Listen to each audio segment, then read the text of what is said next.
ビッグロック、まあ、名前変えたとはゆえ、つなぎ技だった技を消化っていうのは、今までの4の字やボストンクラブよりさらにつなぎ技、つなぐというか最初の技みたいな。っていうかヘッドロック自体がヤングライオン技ですやん。いやもう全員レスラーの基本みたいなのね。全員がやる技。いやなんか例えばちょっともうベテランレスラーのヤングライオン時代って大体相手にヘッドロックかけたら写真ちゃいます、はいはい。超基本っていうことね。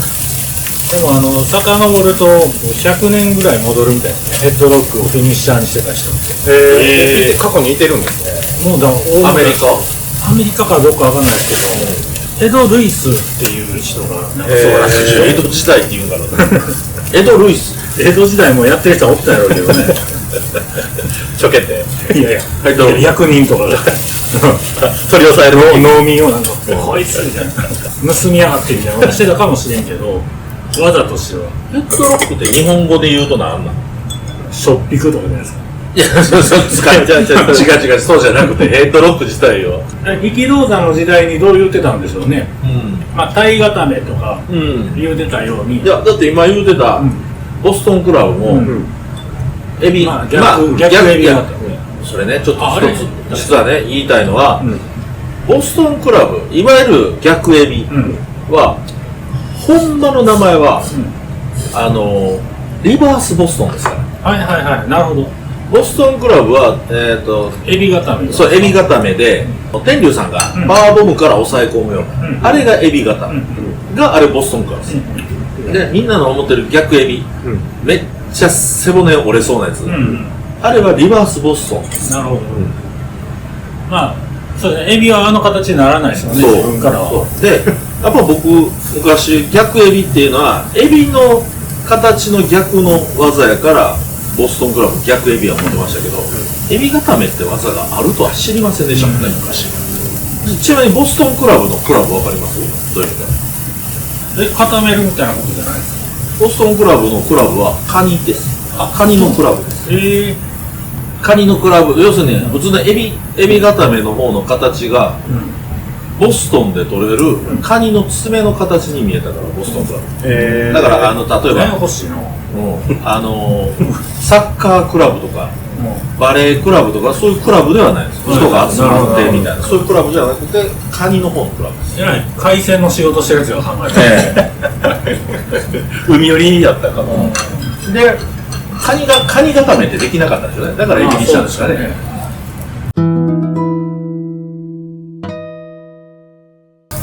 ヘッドロックって日本語で何て言うんですかね。頭押さえ頭潰し万力。これは一回僕は力道山の試合の実況を聞いてみたいと思います。多分言ってるような気がします。ありますかね。あるかどうかわからない。頭を掴んでいきますみたいなことは言うかもしれんけど、その時やったらもう戦後やからヘッドロックだからもうルーテーズが、ヘッドロックからのバックドロックですから。あ、そうかそうか、まあですね。それを見た方がいいですね。だからヘッドロックいったらバックドロックされるもんやと僕思ってましたもん、昔から。だからリストロックにもちょっとなんか投げられても離せへんかったよ。だからすっぽん系の名前つけてほしいですよね。離せへんみたいな。噛みついて離せへん。すっぽんロック。やっぱ海の方行くんですね。すっぽんは川です。川じゃ水の方に行くんですね。水気強めに行くんですね。なるほど。でもあんま世界に伝わらないんじゃないですか。すっぽんロック。ちょっと歌みたいな曲みたいな。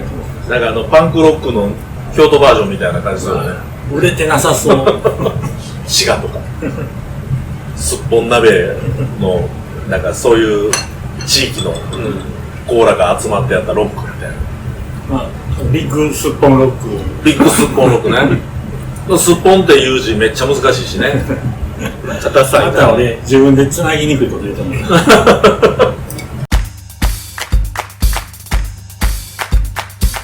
今回さ、海野選手が欠場したよ、海野選手が出てきた時にどういうキャラになってるかっていうのは俺めちゃくちゃ大事だと思うね。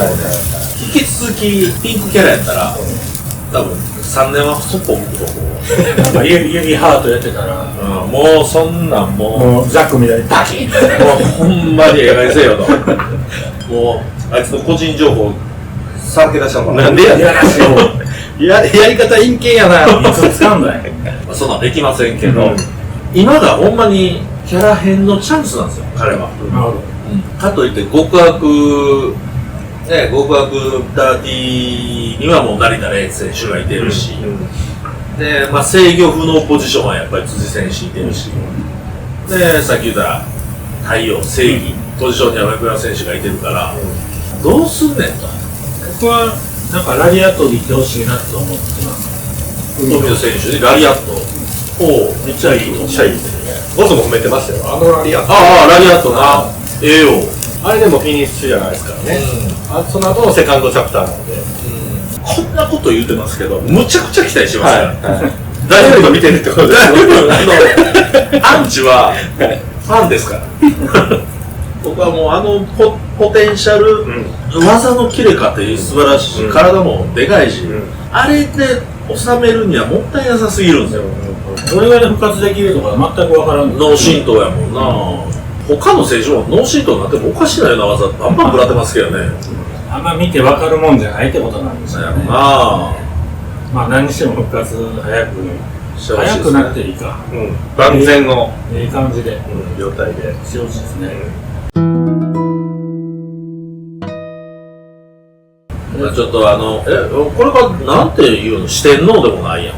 大岩選手入ってるし、5人でプラスユートアイスも入ってくるから、なんていうの、いやもう7人ぐらい。七福神いいですね。なんか新日七福神新日七福神の別に毘沙門おるやん。まあじゃあ邪魔やな。吉橋からやろう。どうするのその時。毘沙門2人おれへんってなるやん。なんで2人おんのってなる戦いの旅。どっちが本の毘沙門から勝負だとかなりそうやん。めんどくせえな。勝手にやってくれよ。なんか七当時みたいな、服じゃなくて戦う神みたいな。なんか言い方考えてほしいですね。せっかくワンピースだったね。七部会か。七部会ね、ありましたね。なんかよそから持ってくるのはちょっとなしにしていただきたい。七福神も。あれそれよそって言うんかな。よその概念七福じゃない神はもう根付いてるでしょ。よそでもないですよ。まあちょっとそういう楽しみですよね贅沢な時代ということがやっと実感しましたね。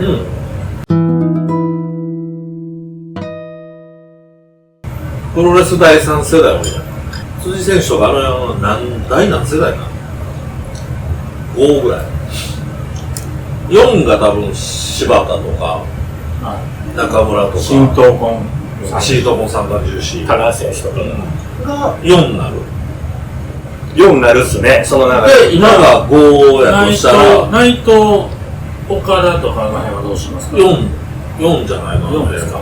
内藤選手が目が出だしたの遅かっただけで、けど真田選手もそれが4になるよな。真田はまあでも移籍海と考えたらあれです全日からね。なんとか世代って言い出したのいつからなの？第3第3ですね。急に第3って言いましたね。言い出したよな。しかも第3世代も現役バリバリの時は第3世代って言うてなかったよな。言ってなかったかな。まあ言い出した人が決めるんじゃないですか。お笑い第7世代みたいなもんで。そうやな。あれもう7世代になって俺、だからその世代言い出した時に今第7世代なだから明確に区切られてるわけじゃないから、別にまあ辻が6や思ってたり上村が5や思ってたりするんじゃないですか。おのおのおののその考え方。多分みんな1回ぐらい寝る前に考えたでしょ。俺って何世代なんだなって。じゃあ辻選手が第6やったら5と4って幅狭ない。まあそうですねそれぞれが誰で区切るかですなんか 4.5 とか言い出しそうな選手もいてそうや。ゲームも考えてそうだしな。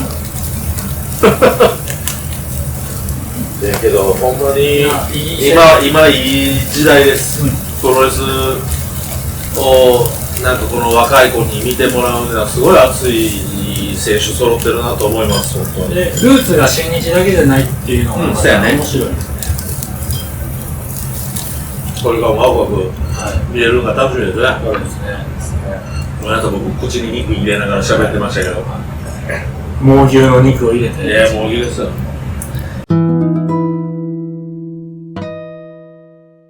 で、猪木の AI が出た後だったんで、猪木の AI どうでした？最悪でしたね。あれ見たとき、もうまあ、ごめん、こう否定的な話やねんけど、江戸天聖、変いやなことや。江戸天聖でしょ、ナルト、ナルトっていう漫画あるやんはいあるナルトっていう漫画で、オロチマルっていう、まあ、ボスキャラが死んだ過去の見えたらもう達人を蘇らせんねん。それを江戸天聖で言うんだけど、俺それに見えて知らなかった。で江戸天聖って、まあ、例えば玉林が亡くなってるけど、こう自分らの有利なために、けど玉林復活させた。玉林皿洗いしろ、皿洗いしたくないけど、それに従わざるを得ん。どんだけ混んでんねん。すごない死人休みのバイト呼ぶとかでなんとかしてください。死人蘇らしてくれよ。だからそれが自分の意思とは関係なく働かされてるから、本当にアントニオ猪木がそれを言ってたのかっていうことも考えたら、なんかもうちょっとちゃうなと思ってさ。だからなんかちょっと否定的やねんこれ。あれはアニメでええのにって思いました。アニメで声はもうあの時の猪木でええやん。やってくれるかな。やったらパロディーでわかるけど、ちょっと笑われへん。ちょっとパロディーって言いにくいよね。